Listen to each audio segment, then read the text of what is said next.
सदा चली आई, प्राण जाए पर वचन ना जाई। रघु रघु है, राम राम है। भरत ने कहा ऐसा क्यों महाराज? कहा एक कथा सुनो। जब राजा रघु राज्य किया करते थे, राज्य करते करते काफी समय हो गया। जब काफी समय हो गया बंधुओं, तो एक घटना घटी। पहले के राजा टहलने के लिए अपने राज्य में जाया करते थे। राजा रघु ने भेष बदला और अपने राज्य में गए। एक ब्राह्मण लेटा हुआ था और रो रहा था। ब्राह्मण ने कहा, अगर आज हमारी शादी हो गई होती तो हमको इतना कष्ट नहीं होता। महात्मा रघु भी वहां पर आ गए। ब्राह्मण देवता, क्या हो गया? आप महाराज रघु के राज्य में इतने दुखी क्यों हो? आपके दुखी होने का कारण क्या है? हमने तो सुना है कि महात्मा रघु के राज्य में, राजा रघु के राज्य में कोई भी प्रजा दुखी नहीं है। अरे ब्राह्मण कहने लगा, वह रघु हमारा दुख क्या जाने।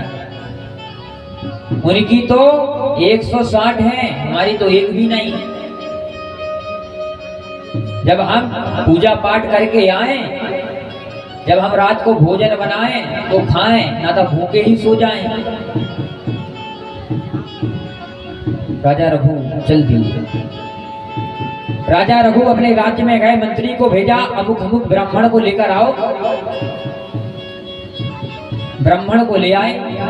कहा कि ब्राह्मण देवता, आपको कोई कष्ट है? कहा कि नहीं सरकार, आपके राज्य में क्या कष्ट हो सकता है?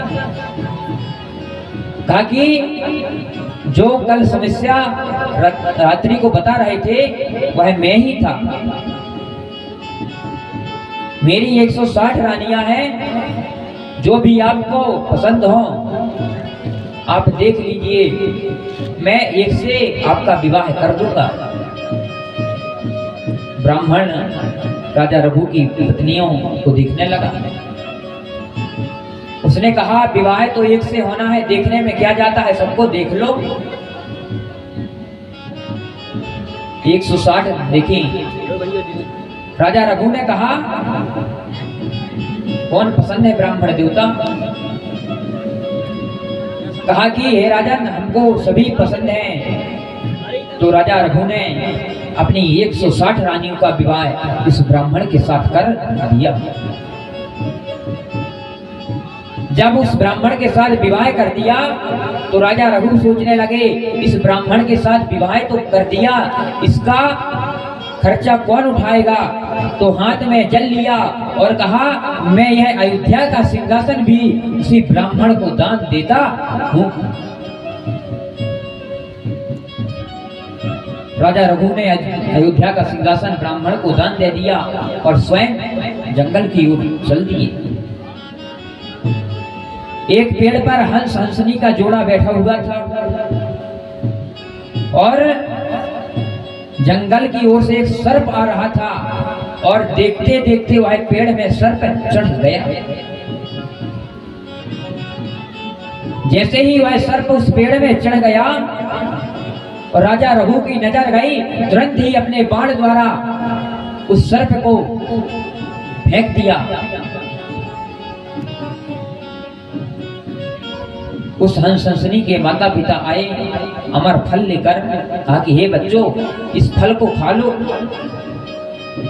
कहा कि इस फल का प्रभाव क्या है? कहा कि इस फल का प्रभाव ये है, जो कोई इस फल को पालेगा उसे कभी वृद्ध अवस्था नहीं सताएगी और हमेशा निरोग रहेगा। तो कहा कि हे पिता, इस फल का खाने का असली हकदार वह नीचे बैठा हुआ है, आप उसे यह फल खिला दीजिए। अगर वह न होता तो आज हमारी जान बच नहीं सकती थी। राजा रघु को वह फल दे दिया। राजा रघु ने सोचा कि मैं इस फल को खाकर क्या करूंगा, यह फल उस ब्राह्मण को दे दिया जाए। जिसके 160 रानियां हैं वह हमेशा निरोग रहेगा, उसे कोई भी वृद्ध अवस्था नहीं व्यापेगी।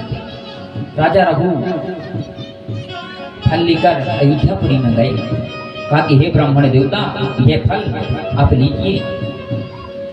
कहा कि इस फल का प्रभाव क्या है? कहा कि इस फल का प्रभाव है, जो कोई इस फल को खा लेता है उसे वृद्ध अवस्था नहीं सताती। उस ब्राह्मण सोचने लगा, इस राजा रघु को हमारा राज्य पाना अच्छा नहीं लगता, इस फल में लगता है कोई विष है, तो हमको खिलाने के लिए आया है।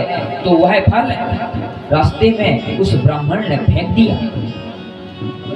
जब वह फल फेंक दिया तो वहीं पर एक रोगी व्यक्ति पड़ा हुआ था। जैसे ही उस रोगी व्यक्ति ने उस फल को खाया तो वह निरोग हो गया और जवान हो गया। राजा रघु वहां से जाने लगे तो ब्राह्मण देवता ने कहा कि हे राजन, रुकिए, हमको इसी फल की जरूरत है, आप हमको कहीं से भी लाकर यह फल दीजिए, हम इस फल को खाएंगे। तो राजा रघु ने कहा कि हे ब्राह्मण, हम वचन तो नहीं दे सकते, लेकिन कोशिश करेंगे, यह फल मिल जाए तो हम आपके पास पहुंचा देंगे। और राजा रघु वहां से चल दिए।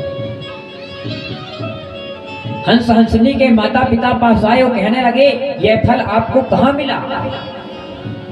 कहा कि महाशिवरात्रि के पावन पर्व पर देवराज इंद्र स्वर्ग से इस फल की वर्षा करता है और इस फल का प्रभाव आपको पता है महाराज, आप देवराज इंद्र से मिल सकते हैं। तुरंत ही देवराज इंद्र के पास राजा रघु गए। जब राजा रघु गए तो देवराज इंद्र ने प्रणाम किया। कहा, राजन आइए बैठिए। कहा कि जिस फल का यह प्रभाव है, निरोग हो जाता है, तरुण अवस्था प्राप्त हो जाती है, वह फल कहाँ मिलेगा? कहा कि राजन, यह आप पूछ रहे हैं। इंद्रपुरी के ऊपर एक लोक बसा हुआ है, उसका नाम है रघु लोक। ऐसे वहां पर हजारों फल हैं और हर फल का यही प्रभाव है। राजा रघु ने इंद्र से कहा कि हमें तुरंत ही रघुलोक ले चलिए। और इंद्र राजा रघु को लेकर रघुलोक गया। वहां फल राजा रघु ने देखा कि वही फल बहुत सारे लगे हुए हैं और गेट के बगल पर एक मौत का कुआं बना हुआ है। देवराज इंद्र से राजा रघु ने पूछा, इस कुएं का मतलब क्या है, यहाँ क्यों बना हुआ है? कहा कि जो ब्राह्मण ने आपको धोखा देकर आपका राज्य छीन लिया है, उसकी मृत्यु इसी नरक कुंड में होगी, उसका स्थान यहीं पर है। राजा रघु ने कहा, नहीं देवराज इंद्र, ऐसा ना करो। तुरंत वहीं का जल लिया, वहीं की मिट्टी ली और राजा रघु ने वहीं पर संकल्प कर लिया। यह राजा रघु संकल्प लेता है कि यह रघुलोक भी उसी ब्राह्मण को दान में देता हूं। महामुनि वशिष्ठ कहने लगे, हे भरत, यह रघु का चरित्र है, रघु की तुलना राम से ना करो। इसलिए कहते रघुकुल रीत सदा चली आई, प्राण जाहि पर वचन ना जाई। कहा कि राजा रघु ने तो अपना सर्वस्व दान उस ब्राह्मण को कर दिया था और राम, एक ब्राह्मण सीता का हरण करके ले गया था, पूरे कुल का विनाश करके राम आ गए थे। आप बताइए, राजा रघु बड़े हैं कि राम बड़े हैं? महात्मा वशिष्ठ कहने लगे कि हे भरत, रघु की तुलना राम से न करो। रघु रघु है, राम राम है। इसी वंश में भगवान का जन्म हुआ। भगवान का जन्म होते ही बधाइयां बजने लगी और फिर राजा परीक्षित ने सुखदेव जी से प्रश्न कर लिया कि सुखदेव जी महाराज, हमें भगवान कृष्ण के जन्म की कथा सुनाइए। भगवान श्री कृष्ण का जन्म कैसे हुआ, किसके द्वारा हुआ, क्यों हुआ, उसका कारण क्या था। कहने लगे कि हे परीक्षित, मथुरापुरी की नगरी है, उग्रसेन नाम के राजा वहां पर राज्य करते हैं।